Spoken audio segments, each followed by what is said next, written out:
As fly tiers, we all love to vary the many patterns that we tie. But why? For example, you may have 5 variations of the squirmy worm in your box. Weighted, unweighted, different sizes, and even different colors. And there can be advantages to this.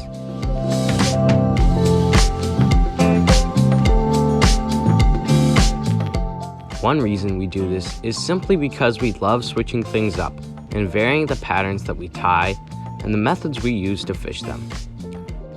On one particular day, I was fishing a small stream in central New Mexico. I was fishing a beetle pattern to fish lying against undercut banks. In this circumstance, having many beetle variations can benefit us enormously. For example, let's say I cast quartering downstream, threw a few mends in the fly line, and let the fly drift past a small brown. But as it passed over the fish, the fly experienced micro drag.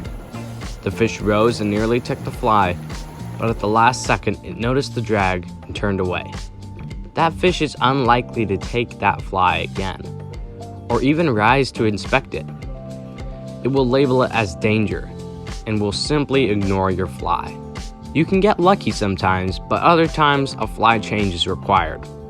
And even just a slightly different pattern can draw their attention. In this case, having multiple beetle patterns in various sizes and colors can benefit you immensely. If this is true with dry flies, I'm sure the same could be true with nymphs. So having many similar, yet slightly different nymph patterns can be great.